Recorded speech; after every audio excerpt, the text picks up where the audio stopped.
What is going on, Benzinga Nation? You know we love to go and provide you insights and give you all the tools and resources that you need to be successful in the financial markets. Now, one of my favorite ways to go ahead and trade is with leveraged ETFs. I mean, how many times have you heard Nvidia hitting all-time highs, volatility with Tesla, and a few other tickers as well? And, there's options that you can go ahead and utilize as well, but there's also different leveraged ETFs, especially the ones that Direction provides that you're able to utilize to get those extra gains if you have strong conviction in the trade thesis that you have. Now, there's someone that's a little, more experienced than me in these, and that's my man Gianni. So I'm gonna go ahead and bring him on. Gianni, what's going on? Welcome to the show, man. Sinead, how you doing? Thanks for having me. I'm doing great. And, I was just saying, I think NVIDIA's, once again, I think it was up like 1% last time I checked this morning. So it's already kind of moving and grooving. Tell me a little bit about like how you utilize leveraged ETFs. I know you have some charts that you're going to go over as well, but for the folks at home that might be unfamiliar with what leveraged ETFs, give us a little bit of insights on what, they can use with it. Sure. So leverage ETFs are a really powerful tool if you are more of a short term or even a day trader. Can really amplify moves in a particular direction.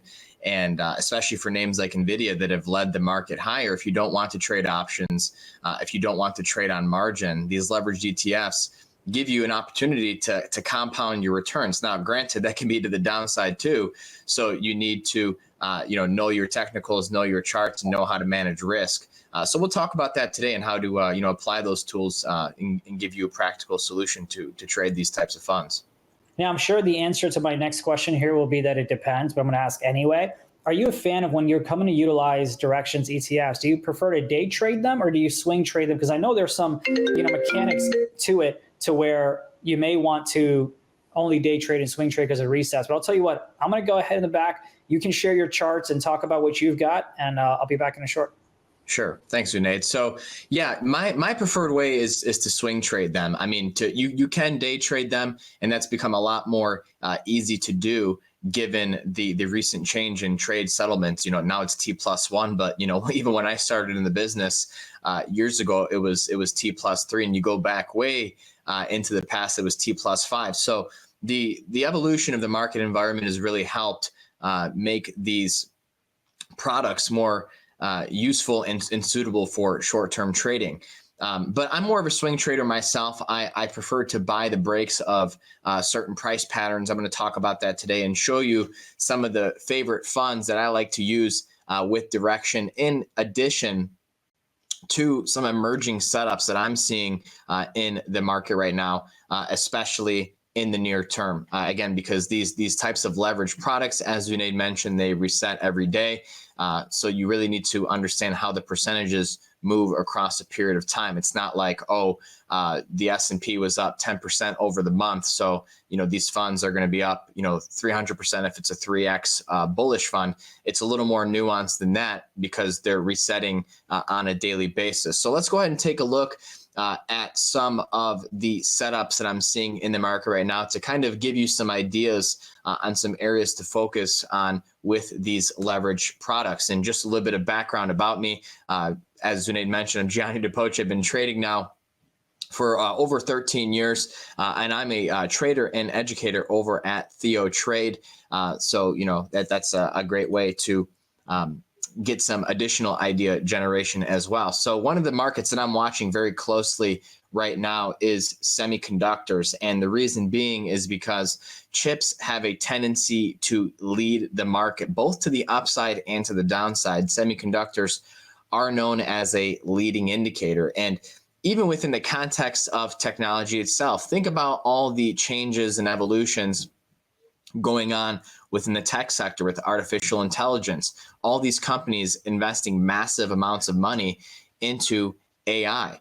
And to do so, they need all new chips. So the semiconductor sector has become all that more important for helping gauge the level of risk appetite within the tech sector. So, a lot of times you'll see semiconductors lead the move in tech, and then tech actually leads the market. So having an understanding of what's going on in the semiconductor sector is absolutely imperative to help gauge the overall risk sentiment for the stock market. But I'm starting out with a longer term snapshot picture here in the semiconductor sector, because even though directions products are geared for short-term trading, it always helps to trade in the direction of the underlying trend. The reason being is that you're going to get the biggest magnitude of price moves in that underlying direction. In other words, if a market is in an uptrend, you're going to get bigger swings to the upside than to the downside.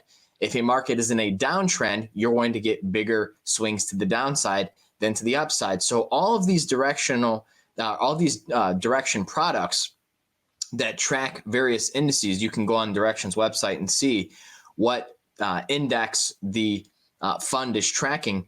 Take a look at the index itself and see what it's doing on a longer term horizon. Now, you're not going to trade necessarily on that longer term horizon, but for me, it helps give me an idea of where the greater directional move will take place. And that helps me narrow down whether I want to trade it on the bull side or the bear side, because it's all about capturing the probabilities, right? If a market's in a bull trend and I trade on the bull side, the probabilities favor me capturing a greater percentage of that move to the upside versus the downside. So semiconductors, as you can see, very clearly in an uptrend. What is an uptrend? It's characterized by a series of higher highs and higher lows. Now, I have a couple of patterns drawn on this chart as well, because these help give you an idea whether the expand or contract. So semiconductors broke out from this cup and handle formation at the beginning of this year. It's a classical momentum pattern. And as you can see, prices accelerated to the upside. Now, we were trading within this ascending channel, which is bullish, but we broke the channel. Now, a lot of traders come in and will see this and say, oh, we broke the channel, this is bearish. No, not so fast. That is not the case. All the breaking of a channel means is that the previous rate of ascent or the slope of the rally is no longer in effect. So this has serious ramifications when you consider that semiconductors almost doubled. The semiconductor index almost doubled from its low here in October of 2023 to its high here earlier this year. I believe it was in July 11th. So that was quite the move. You know, when you go up that much in that short of a period of time and you break the channel, all it tells us is that, hey, the uptrend is still in effect. However, the rate of ascent, the momentum of the move is no longer there. So we're building a new base, so to speak. So how do we trade this? How would I trade this from a practical standpoint? Well, you have the triple leveraged long ETF, and just to be clear, this is the Philadelphia Semiconductor Index that these funds track. So what you're seeing here, you see how it blew up in July. So it would have done well with the SOXS fund that had quite the move on the upside in July. But as you saw in that previous chart of the index, you're still in a longer term bull trend. That being said, an argument could be made that these losses are being consolidated. So these price patterns that I'm sharing with you can be applied on these leverage charts as well. So again, these aren't the type of products to just come in and trade on a hunch or fundamentals, really. Yeah, there might be some fundamental catalysts, but I've always found it more useful as a trader to understand the charts, the technicals, the price patterns, the momentum, evidence of accumulation, distribution, things along those lines. So what you're seeing here is a symmetrical triangle formation. These are often considered to be continuation patterns. And like I said, the long-term trend was up, but in the short term here, you did take out this low from April. You rallied back higher after this bottom in August, formed a lower high. You did form a higher low, and then you formed I would say this is a consolidation, a digestion of the losses, if you will, and it does warrant some caution on the long side. But, you start to break above this upper trend line here. I think from a technical standpoint, you could have the technical catalyst for a move to the upside. But let's say that the short-term downtrend in semiconductors continues. Well, then in this case, you'll note here that you had a secondary higher low form at the end of September compared to that low in July. And that is the first step in the establishment of an uptrend. So you could see another pop here. I would call this, another symmetrical triangle. And again, the long-term trend here and the inverted triple leveraged semiconductor ETF is obviously down, but you do have the first step from a technical standpoint to reestablish and move to the upside. So, I'm trying to play both sides of this, or share both sides. Whether you want to be a bull or a bear on this, you have to wait until you actually break those support or resistance zones. Let's talk about China. Obviously, this is a very hot market right now. And when you look at what's going on in China, we're using the FTSE, the FTSE China 50 index. Direction has triple leveraged funds that cover this on the upside and the downside. But big things happening in China. There's been a tremendous amount of stimulus come in to the Chinese market. But, just to be clear from that standpoint, China's been trying to stimulate their market for a long time. This is nothing new. So what has changed just over the last couple of weeks? Well, in case you didn't know this, the Chinese market has a lot more holidays than we do. They're not open for 252 days a year like the U.S. market is. There's a couple, a few less days because of holidays domestically as well. But the Chinese market will go days and sometimes even a week of being closed. And what happened was we came back from one of their recent holidays and it exploded to the upside. But from a technical trend following standpoint, you can see that the Chinese market has suffered tremendously since its high in the first part of 2021. Definitely a bear trend, lower lows and lower highs. But you did form that bottom in the FTSE China 50 index in late 2022, October of 2022. You retested that low earlier this year in January, formed a secondary higher low. But look at what we did now. You rallied back higher, formed another higher low. And this most recent rally that we had in the last couple of weeks took out the high from 2023 and really is now testing some key resistance levels from 2022 as well. So the evidence is kind of shifting from a bearish market in favor of a bullish market in China now. And that means we need to adjust our strategies from a technical standpoint from bearish to bullish. At least that's how I would be approaching that. But it's not completely out of the woods yet, right? So you have this rounding bottom formation here. Prices are starting to pop up against resistance. If it can hold this former resistance, now I would call it support, right? Because when resistance breaks, it becomes support. If we can hold this level here, let's call it 14,500, 15,000 in the China in the FTSE China 50 index, I think you have a catalyst for a major rally to the upside that could take this index much higher. And in that situation, I think Direction's yin fund, China Bull 3X shares would be a much better trade in the near term. But as you can see, it's experienced quite the move over the last couple of weeks. So this is overbought, right? The fund has almost tripled in the last 3 weeks. Probably not a move that I would chase, to be honest with you. So what that's going to do is open up an opportunity for a mean reversion or a retracement of this swing move down back to the upside through this Yang fund. So that's the beauty of these leveraged ETFs, is that it allows you to trade as a swing trader these short-term directional moves that last anywhere from 3 days to a couple of weeks. But really beyond that period, it's not really the best idea to trade. And remember, you're not going to capture that entire percent move on the index because these funds reset on a daily basis. So again, I think you're going to get greater magnitude of moves to the upside in yin over the coming weeks and months. But near term, I think the odds do favor a retracement back to the upside in the triple leveraged bear fund, otherwise known as Yang. Zunaid, what's up? Man, it's, we've talked about it, like in the beginning of the show, we talked about NVIDIA and all the hype about, from year to date gains and things like that. But there are also international events, such as what's happening in China at the moment, right, which you're going over there in terms of leverage. So We saw BABA and all these other tickers kind of move up, and then now obviously they were down a bit today. And so you'd always take advantage of not just what's happening domestically, but also internationally as well. And I know we've got our special guest with us here as well, Sean Edwards, who is the Vice President of Institutional ETF Strategist. So let me go ahead and bring Sean on to join the show. Sean, how's it going? Good, Nate. Thank you. Thank you for having me. Hi, Gianni. Sean, how you doing? Good.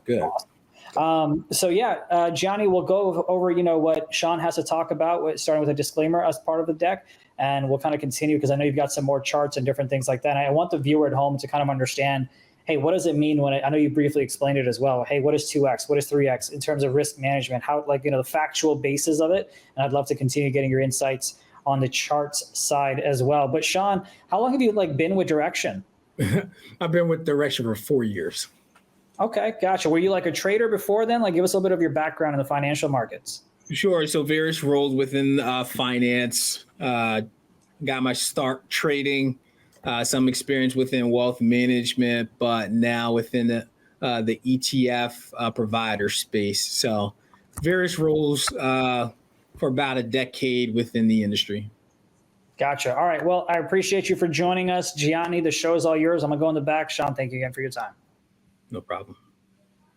All right, Sean. Well, it's good to have you on here. So I know the viewers are going to want to know a little bit more about the inner workings of these products. So I'll let you take that away. And if you want me to chime in on anything, just let me know in the meantime. Absolutely. So, Gianni, thank you. This slide is a beautiful slide.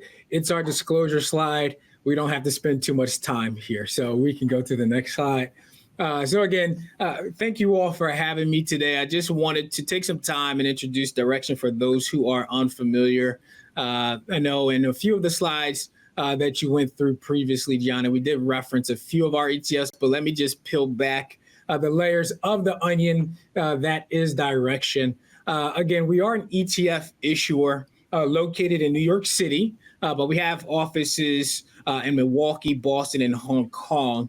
And I share that just to show that the leverage and inverse ETF space, it's global. As I mentioned, we do have upwards of 80 ETFs. Those ETFs are there to help investors, traders solve for specific investment outcomes, whether you're short-term and tactical or strategic and long-term. As an ETF issuer, we are ranked in the top 20 globally in ranking of our AUM.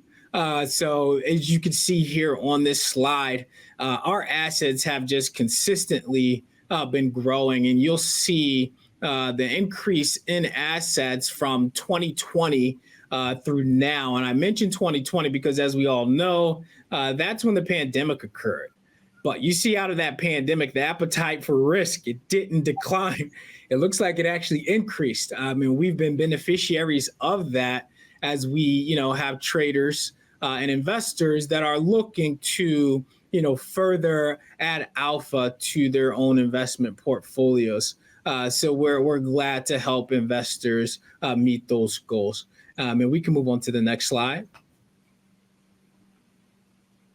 And just to highlight and just provide some additional background within the leverage and inverse ETF landscape, Gianni, you touched on a few of the market segments and sector exposures that we offer. Again, 80 leverage and inverse ETFs. It spans from 3X ETFs, 2X ETFs, and then inverse ETFs at the 2X inverse 2X range, inverse 3X range. What you'll see here in this chart is that the majority of traders, as you saw on the previous chart, they're trading, but they're looking to get exposure within 3X bull ETFs and 2X bull ETFs. I'll just highlight, and Gianni, I saw that you'll also discuss this a little bit later. We've launched recently leverage and inverse single stock ETFs, just to show, again, the appetite within the marketplace for tools and ideas that will allow you to, again, add alpha to your portfolio trading strategies. The leverage and inverse ETF landscape, it's constantly growing. We look to position ourselves as a place that you can look to if you're looking for, exposure, whether it's in broad market segments, whether it's in single countries, whether it's in single stocks, fixed income, et cetera. We're here to, provide tools for traders. We can move on to the next slide.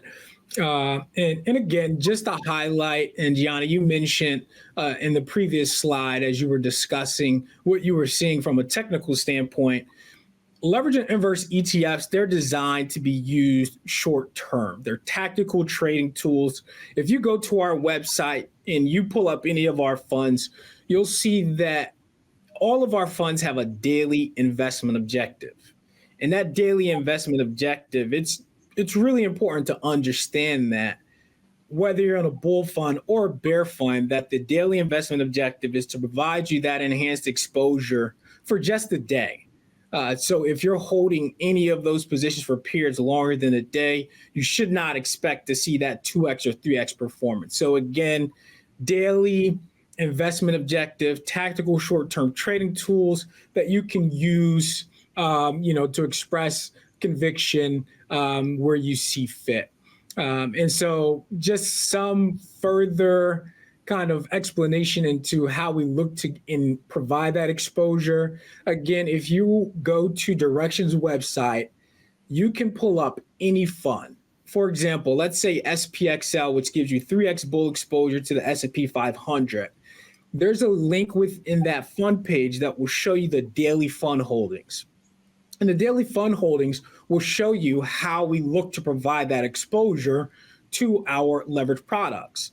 And so typically we're going to give you that exposure to that index by buying an ETF that tracks the same index or an equity basket, so a basket of stocks that replicate the index, and they will include swap exposure so that you can get that enhanced exposure for that particular index. So for SPXL, for example, we buy the basket of stocks and we buy or we use a swap on the S&P 500 index. So just to provide some background on how we look to provide exposure to traders if they're looking to use our leverage or inverse ETFs.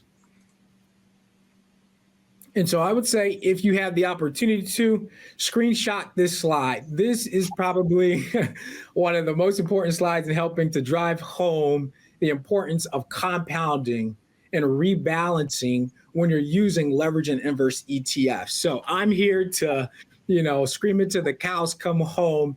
It's important to make sure that you understand the impact of compounding and rebalancing when you're utilizing leverage and inverse ETFs. After this slide, I'll spend some time on this slide, but after this slide, it'll just drive home the point even more, why you should be attentive to your investment when you're trading leverage and inverse ETFs. I'll simplify this chart in this slide. We'll start at the top row. Let's just say that we're looking to invest in a leveraged bull ETF. That's our thesis. We're interested in a leveraged bull ETF. It could be SPXL once again. So our thesis is that the S&P 500 is going to increase in the short term. So let's go through this hypothetical example of compounding and how we should approach trading leverage and inverse ETFs. So again, in that first row, let's say our initial investment is $100. So our initial exposure, if we're investing in SPXL, which once again is the S&P 500, gives you 3x exposure to the S&P 500. It's a bull product. That initial exposure that we're looking to get is 300. And let's just say again, on the first row, the index rises 5% that day. That's a pretty great trade. So that first day, our total exposure, the index increases 5%.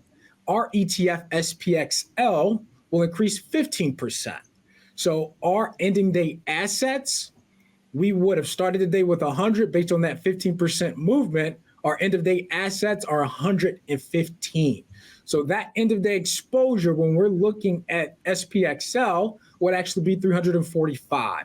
So our return for the day, the total return for the day is 15%. So once again, great trade. Our research, the technical indicators that Gianni went through have helped us, and we're smiling. It's a pretty nice day. But let's just say we want to continue to trade SPXL and we hold it another day. And so in the second row, what you'll see is a scenario in which the index rises 5%. So we begin the day with 115. The index moves 5%. So our total exposure is 15%. And so that 15% is compounded on our beginning day two balance of 115.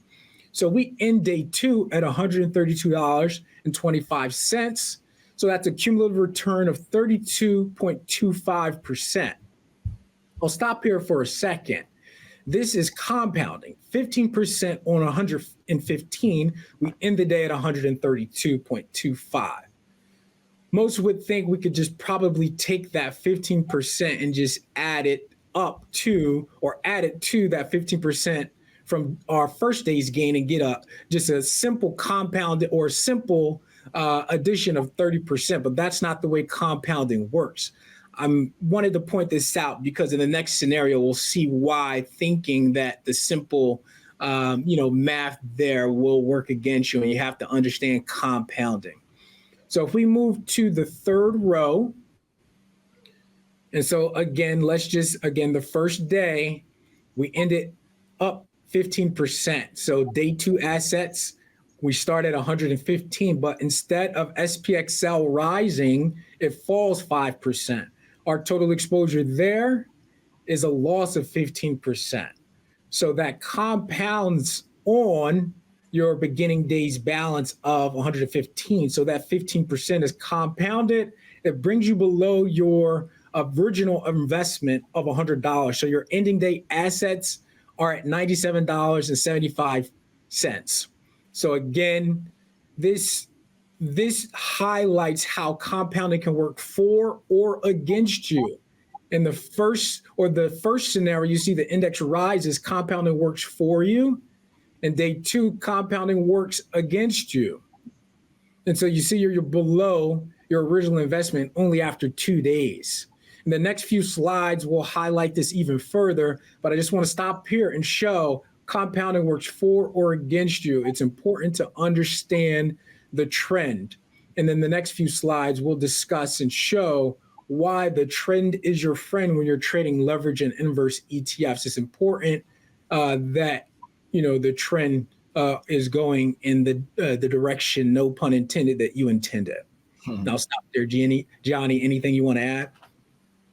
No, you're entirely correct. And that's why, I was talking about the importance of when you're trading the sector funds, knowing the index that the fund is actually tracking. And I found it very helpful to conduct the technical analysis on the index itself, because when you're using price patterns to obtain price projections, you want to focus on the index, because due to the compounding factors in these leveraged funds, the measured moves from an arithmetical standpoint may not be the same as they otherwise would be on the index. So I like to do the technical analysis on, get my price pattern and my price projections set on the index. And then when they are satisfied in the index, look to exit from these leveraged funds. That's how I do that. So I'm analyzing the index, but I'm trading the leveraged fund in terms of entering and exiting, if that makes sense. Oh, absolutely. Absolutely. And in this slide, we'll just further drive home just how to position your trades. In particular, in a trending bull market, compounding will work for you. And this slide highlights that. Just to break this slide down, if you look at the orange line in the middle of the chart, you'll see that the benchmark index return in this period is hypothetical. It's over a period of 7 days. The benchmark's return is 11.4%.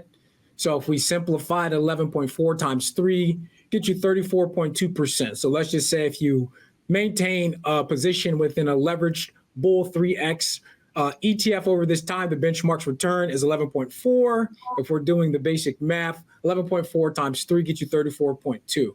But you'll notice in the maroon colored line here that the return for the 3X bull ETF is actually 37.3%. So that's higher than the 34.2%. You may ask, why is that? It's compounding. In the slide that we showed before, it's just simply showing, once again, the trend is your friend. It's very important that the trend is clear. And in this case, we're in a 3X bull ETF, so we want the trend to be clearly to the upside. If we're looking at this chart, we can infer that the trend is clearly to the upside. If you're looking at the blue line there on the chart, you'll see that the 3X bear ETF, if you were invested during that time in a 3X bear ETF, it's actually only down 28.7%. which is less than the benchmark's cumulative return over that period. Once again, showing you that the trend is your friend when you're trading leveraged and inverse ETFs. The trend here is clear. It's to the upside with the benchmark's return of 11.4%. So your bear ETF, if you were exposed during that time, you don't lose as much. We can go to the next slide. And so alternatively, in the previous slide, the trend was clear when you looked at the benchmark index return over those 7 days. In this case, you see that over the period of 7 days, the benchmark's return, it's choppy and sideways. So in a trending market, compounding works for you, against you. In a non-trending market environment, compounding will work against you.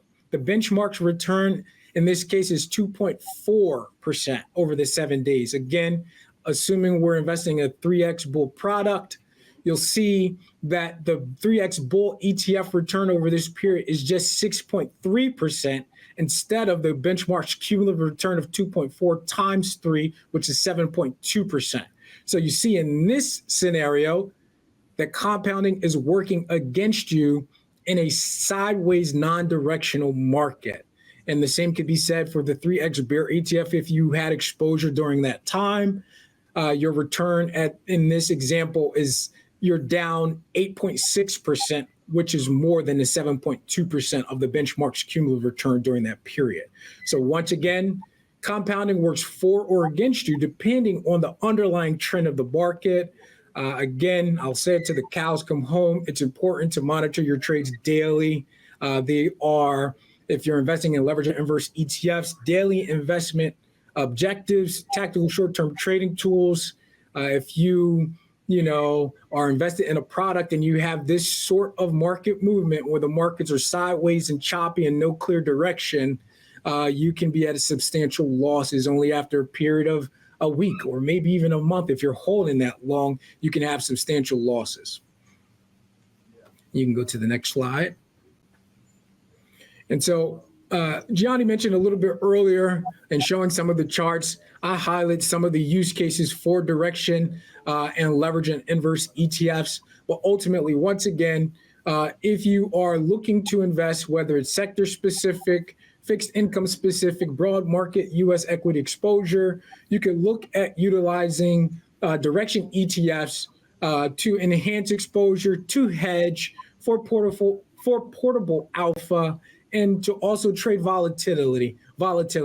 I believe, Gianni, you will mention a little bit later in this presentation, just exposure to China, how to look at trading, what's taking place over in China currently. And we can move to the next slide. I just wanted to highlight a few funds that we are consistently seeing flows. And these are some of our largest funds within our leverage and inverse ETF suite. And I'll start with, the tech sector. I think most of us have experience to the tech sector through the Qs, but we've launched TECL and TECS, which provide you exposure to the Technology Select Sector Index, which gives you 100% exposure to the tech sector. So for those investors who are looking for 100% exposure to the tech sector, you can look at utilizing TECL and TECS. TECL provides you 3X bull exposure to the Technology Select Sector Index. TECS provides you bear 3X exposure to the Technology Select Sector Index. And if you look at the right-hand side of this screen, you'll see the holdings within this particular index are all tech.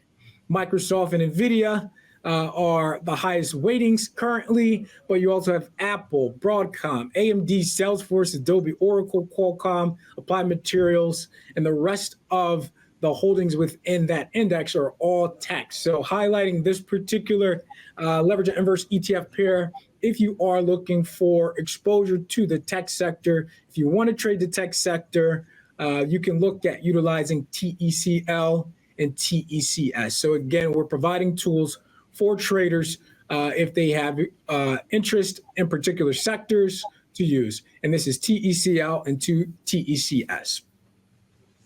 And we can move on to the next slide.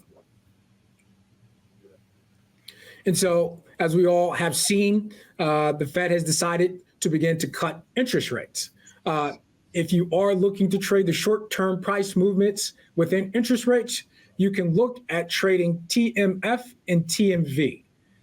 TMF and TMV provide you exposure to the ICE US Treasury 20-year plus bond index. So within bond trading, just in general, this may not be as intuitive, but if you are anticipating that the Fed will continue to cut rates, so if you believe that interest rates will continue to decline, you would look to use TMF. So that's the Direction Daily 20-plus year Treasury Bull 3X ETF. So again, if you're anticipating that the Fed will continue to cut rates, you can look at utilizing the bull pair, and that will be TMF. Adversely, if you believe that interest rates may increase, you can look at utilizing TMV, which is the Direction Daily 20-plus year Treasury Bear 3X ETF. So once again, if you're looking to trade short-term interest rate movements, you can look at utilizing TMF and TMV. Again, that exposure is to the ICE US Treasury 20-plus year bond index. And then next, I highlighted this a little bit earlier. This is for your broad US equity exposure. If you don't have a particular index that you're following closely, you can always look at trading the S&P 500. So this is one of our larger leverage and inverse ETF pairs. Gives you exposure to the S&P 500. If you're bullish, look at trading SPXL, which is the bull exposure to the S&P 500, bull 3X exposure. If you're bearish, you can look at utilizing ticker symbol SPXS, in which provides you 3X bear exposure to the S&P 500. So once again, tactical short-term trading tools. You definitely want to monitor those trades daily because they are giving you enhanced exposure. And as we've gone through in the previous slides, compounding can work for or against you depending on the underlying trend in the market. And we can move on to the next slide. I highlighted a little bit earlier in the presentation, we have a vast array of products. So whether it's the S&P 500, which provides you exposure to an index, or TECL, which provides you exposure to the the Technology Select Sector Index. Those are index-specific leverage and inverse ETFs.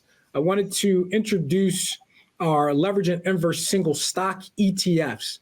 We launched roughly 2 years ago, leverage and inverse single stock ETFs on the Magnificent Seven. And on the next slide, I'll just highlight those funds. And Gianni, I believe you will talk through just some setups that you're currently seeing later on in the presentation within a few of our leverage and inverse single stock ETFs. But once again, whereas we typically have a large, exposure to leverage and inverse ETFs that gives you exposure to indices, we launched 2 years ago leverage and inverse single stock ETFs on the Magnificent Seven. From a bull standpoint, you can get 2x exposure. From a bear standpoint, it's an opportunity to hedge exposure in those Magnificent Seven names. So use case, once again, if you do have exposure to the Magnificent Seven, whether it be Meta or Alphabet, Tesla, you can look at enhancing your exposure utilizing the 2x bull ETFs. But let's just say you have concentrated positions in any of those names, you can look at utilizing the inverse single stock ETFs. So a great opportunity if you don't have a margin account and you want to hedge, or you don't want to outright short, you can look at hedging by utilizing the inverse single stock ETFs. In addition, if you don't want to trade options in particular, but you want to enhance your exposure to those individual names, you can look at utilizing the leverage bull ETF for those magnificent 7 names, which you'll see here represented on the screen. And Gianni, anything that you wanted to add here? Oh yeah, I mean, I look at these all the time, but I don't know if you were going to cover this. I definitely was going to. You launched a couple more single stock ETFs in the last month or so, I believe. Netflix, Yes. Taiwan Semiconductor as well. And I don't know, Yeah. is Broad come out or is that still coming through the pipeline? It's still in the pipeline, but you're absolutely right. Last week we launched on Taiwan Semiconductors. Once again, semiconductors are hot. NVIDIA's led the market for the most part for this year, and looking to provide, again, traders with additional exposure to semiconductors. So you can look at our offerings there. You can go to our website to review, but then also on Netflix. Netflix is another leverage and inverse single stock offering that we recently launched with Broadcom in the pipeline. So absolutely. Right. And just to reiterate once again, for those who are new to trading leverage and inverse ETFs, if you go to Direction's website, direction.com, Direxion.com, we have an education center that I think is very helpful and useful.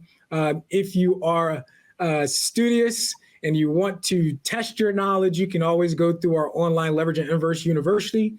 Allows you to test yourself in your apprehension of just leverage and inverse ETFs, the structure, the risk inherent. You could definitely go to our website and our education center to learn more about our products, and also frequently asked questions. A unique article that allows you to go through the questions that are normally asked from those who are frequently using our leverage and inverse ETFs. And this is our website here. This is our education center. As you can see, a great opportunity for you. If you click on the Orange Start Here icon, it takes you to just a general overview of just important topics and articles that are covered that are important to the understanding of leverage and inverse ETFs. So the Resource Center here, I would definitely say it's an opportunity to spend, a few hours just getting more familiar with leverage and inverse ETFs. Powerful tools to use and to add to your tool belt. But again, if you are going to use leverage and inverse ETFs, be mindful of the risk that are inherent with trading leverage and inverse ETFs. And these are just a few disclosures. So nothing else to add here on these slides. All right. Well, in that case, Sean, I can jump back into what I'm seeing in terms of short-term opportunities in the market. And thanks so much for explaining how these funds. You mentioned something at the end that I really brought home to viewers. You said spend a couple hours familiar yourself with these products. And it's true. These aren't things to just go in blind and just, throw money at. Leverage can be a very powerful tool. It can be very rewarding, or it can be very cruel. When you're trading on leverage, you cannot afford to stay wrong for long. I trade leverage. I'm a big futures trader, but I do indulge myself in these types of products, periodically when I see opportunities as well. Because sometimes, like we're looking at biotech here, there isn't really a futures index to trade, on biotech, that has a lot of liquidity, for example. So, direct filling that void where the futures market doesn't have a really reliable trade. So it's the same principles, whether you're trading futures or leveraged ETFs or options or, any type of leveraged market, you don't want to stay wrong for long. So anyways, let's get into biotech here, because I think there's a twofold opportunity emerging here with the biotech sector. I'll start off with the fun theme. Number one, artificial intelligence. We've only heard about artificial intelligence on the technology front, semiconductor front, with all the chips being produced to kind of power this AI revolution. But I think we haven't really heard much on the AI front when it comes to biotechnology, diagnosis of various diseases. They've done, various, studies and whatnot showing how AI is sometimes better and more effective at diagnosing illnesses than human doctors are. There's a lot to remember. There's a lot to know about when it comes to the body. So in terms of medical diagnosis and then actually, synthesizing data in a much more fast and efficient manner, I think biotech could be a unique opportunity on that front. The second thing to consider is the monetary policy environment. Interest rates coming down. A lot of these biotech companies, highly leveraged, a lot of debt, low revenue. They struggled during this period of high interest rates. As you can see, biotech peaked back in 2021 and more than halved. I mean, this sector really collapsed. But I think you're coming out of a pretty remarkable bear market here, and you're on the precipice of establishing a new one. We talked about series of higher highs and higher lows. You have printed that in this index. You see this rounding bottom formation here. You clear that. I think you want to be focusing more on the LABU, which is on the next slide here, in terms of short-term moves. So before, I don't know if you caught this, Sean, when I was talking about this, I use the indices to kind of strategize whether I want to be long or short. You can still trade against the trend, but you're going to get bigger magnitude moves in the direction of the underlying trend. So if we're about to break out of that reversal formation on the biotech index, then I'm going to focus more of my attention more on LABU, the biotech triple leveraged bull shares. So right now, obviously the momentum is not to the upside. You got to be cautious of some downside, but just watch this chart here, the S&P Biotech Select Industry Index. We clear that resistance zone. This thing clears 8,000. Look out above, and I think LABU could provide some nice opportunities in that situation. But in the event we stall here at resistance and we cannot start a new bull market, then you're going to have opportunities on the downside.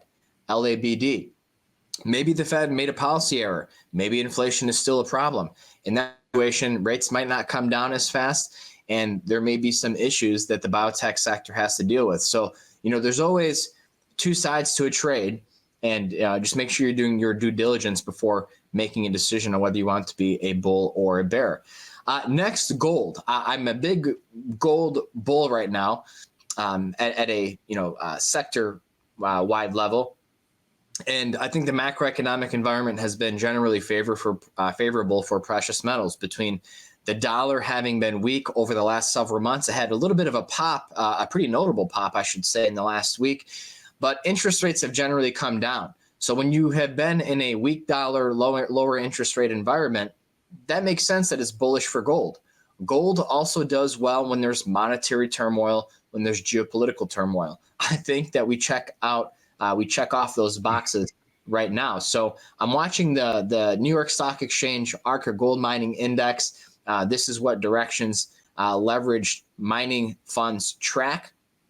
As you can see here, we are up against key technical resistance, not just from 2022, but these technical support and resistance areas, they're more so zones than hard lines. We draw these lines here mainly for aesthetic purposes, but when we're talking about support and resistance, just understand that they are zones more so than hard lines. So, in this case, I'd say, technical resistance at 1150 to 1200 versus just saying, oh, it's at 1150, you're above 1150, it's bullish, you're below there, it's bullish.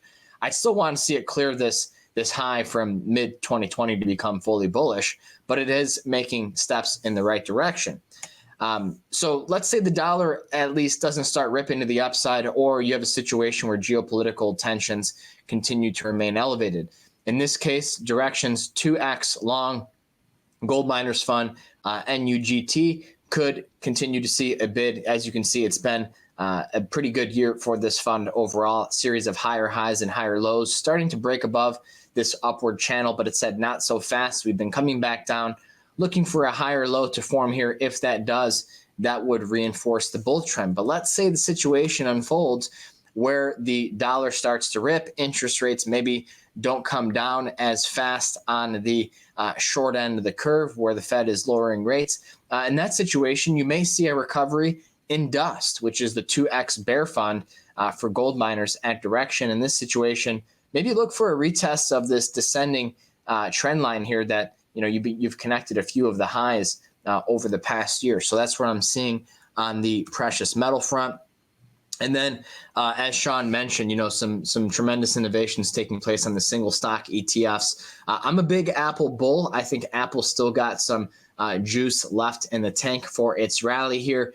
As you can see, it had a tremendous appreciation between April and July. We're looking at the individual stock here. It was up over 30%. So, in that period of time, you could have really had a tremendous return. Trading the bull 2x on the long side.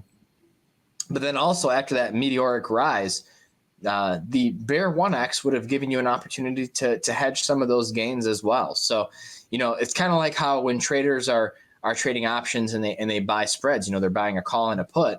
I suppose in theory, Sean, you can buy AAPU and then AAPD simultaneously to hedge to the downside after a big move too. I'm not like that before, but here I am just thinking out loud. I don't know if you've heard of any traders doing that yet, but that's something to consider too. Yeah, no, that would be an interesting trade for sure. I'm not sure we've had anyone have that strategy just yet. But to your point, if you are bullish or bearish, you can take either side with AAPU or APD. So Indeed. Next here, Amazon. So obviously a big retail conglomerate here, really has revolutionized the way that consumers shop online. Having a little bit of troubles here, and I think that has something to do with the whole inflationary situation. Remember that consumption accounts for about 70% of U.S. GDP.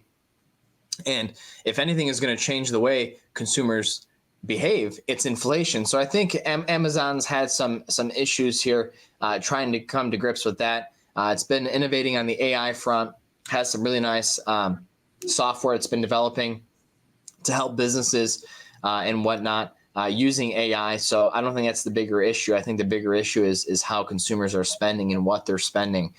So we'll see if we can form a higher low here. But as you can see, we made a lower low in August, come back up, made a lower high. So the trend isn't as clean here on Amazon compared to some of the other Magnificent Seven names. And I must say, probably my least favorite setup within the Magnificent Seven space right now is Google. Google facing some major antitrust issues. And actually, I think it had something to do with what's going on with Apple and how if you go on Safari, Google's been the default search engine. I think they're crying monopoly on that. They're facing some DOJ probes, and it's hurt the stock performance. But there is some pretty important support here. Let's say between like 148, 158. You saw how prices bounced off that zone. That was resistance back earlier this year. We're trying to make a higher high here, but I don't know if that's going to be successful. So what I'm looking at right now is for this to make a higher low and see if bulls can start to turn the tide a little bit in the near term. Meta. So I went from my least favorite Magnificent Seven setup to now my favorite Magnificent Seven setup. I think Meta is really going to be pushing the envelope. Mark Zuckerberg, I think, starting to change the direction of the company overall, and it's being reflected in the price. The stock has been in a bull trend for several months, and what you see here is an ascending triangle formation. You did just break out from that formation earlier in September. These are known to be continuation patterns, which means that the trend could continue in its underlying direction. And shares hit a new all-time high yesterday. That is indicative of a bull trend. But, one of the things happening on the Meta front right now is they're coming out with these basically AI glasses. So wearable technology. Apple's kind of done that with the watch. So now I'm wondering if Meta is going to be the one that captures the glasses market for eyewear. Microsoft is another one that's had a little bit of issues recently as well in terms of the trend. Not really a fan of how this low in August took out that low from April. That is a warning sign to say the least. And then you rallied back up and formed this lower high here just a couple of weeks ago. So I really need to see this low from August hold if I want to stay bullish. I did see some analysts downgraded Microsoft here in the last day or two. So that's something to keep an eye on as well. But really, the longer-term trend in Microsoft remains higher. And as Sean had said throughout this conversation, the trend is your friend. So as long as this thing holds above 390, 410, I think, you're probably going to see bigger moves to the upside. But if you break below that support zone I think you will have some issues with Microsoft. I was talking about how Meta had a really nice bullish setup. NVIDIA does too. I started off my presentation today talking about how semiconductors have a knack or a tendency to lead both to the upside and to the downside. Well, NVIDIA is really the crown jewel of the semiconductor sector. So you had a really strong day yesterday in NVIDIA. It's up over 3% so far today. It's really pressing up against resistance here. You have this saucer formation forming here. This is a momentum pattern. You clear resistance on this bad boy. Okay, this saucer formation, let's call it around 135. There is a pathway for this stock to appreciate another 30, 40 bucks. Now that may be hard for some of you to believe, but that is what the chart, the technicals, and the price patterns are saying. Now, of course, you actually have to clear resistance in order for that to happen. And these patterns can fail, but I think the conditions are right for a continuation of this uptrend. But if not, then you do have the opportunity to hedge to the downside. And a couple more ideas here. Tesla. I think Tesla, with the whole lowering of interest rates, could see a resurgence in some car purchases that could help drive this business back higher. I'm really watching the 270 level, not drawn here, but it's where my laser is. There's big resistance at 270 in Tesla. You have this symmetrical triangle. You broke out from that. I'm looking for a higher low here, but Tesla clears 270. I think you will see bulls start to turn the tide in the stock that has not made a new high since 2021. But near term here, bears do have some ground to stand on. So that 270 level for me is key in Tesla. And last and certainly not least, about Netflix, since this is a new fund for direction, you have NFXL and NFXS, the double leverage to the upside or single leverage to the downside here. Netflix has earnings coming up in a couple of weeks. It's had a really nice compound annual growth rate. It's growing its subscribers, still growing and expanding into multiple countries as we speak, and it's pressing up against its multi-year highs. So, this thing starts to clear this upper trend line of this channel. This thing breaks above 725. Look out above. I'd be a buyer of Netflix on those levels. But if it starts to drop below 650, you're probably going to see an extended consolidation. You may want to consider hedging on the long side. So I know we're running out of time here, and that's good because I'm on my last slide. As I mentioned, when you are trading with leverage, you cannot stay wrong for long. You have to know your time horizon, and these products at Direction are meant for short-term trading only. You can day trade them, but I wouldn't do anything more than swing trading. You really shouldn't be holding these products for more than a few days. Maybe if you're feeling really aggressive, a couple of weeks, but I wouldn't use them. I don't use them for longer than that. We talk about risk management and cutting stop losses, cutting your losses when, the market's going against you, but trade sizing as well. Do not neglect that portion of risk management. You shouldn't be putting too much of your portfolio into any individual position. I trade in 10% lots usually, meaning that I don't put more than 10% of my portfolio into any given trade. Granted, I'm watching my portfolio every day. I'm trading on a daily basis. I use a 1-to-3 risk reward ratio, meaning that I'm not taking a trade on unless I can, triple what I'm risking. So if you want to learn more, we can have that conversation sometime in the future. But that's all that I wanted to share today, guys. So that's I think a good place to stop on risk management. So Zunaid's back too, so that's good. Awesome. Appreciate it, man. And, appreciate, Sean, your insights, and Johnny, your playbook on what you're looking at as well. And I think the most important thing, which all of you have highlighted, is that, yes, it's exciting to talk about the leverage profits that you can get, but you also have to be mindful about the leverage losses as well. So risk management and, live to fight another day. There's always plenty of opportunities. The market's always open. Fun little fact I learned a year ago, that the market can't be closed for 3 days straight or something like that. So, there's always going to be an opportunity. But Sean, Gianni, thank you so much. Appreciate you guys. No problem. Thanks. Thank you. Absolutely. All right, chat. We appreciate you for joining us again for this special edition of webinars talking leverage ETFs. And make sure you go to direction.com. Like Sean said, there is plenty of opportunities to kind of learn about their products and get some education on how you can utilize the skills, the tools that they offer to enhance your trading abilities as well. The link is in the chat. We appreciate you for joining, and we'll see you next time.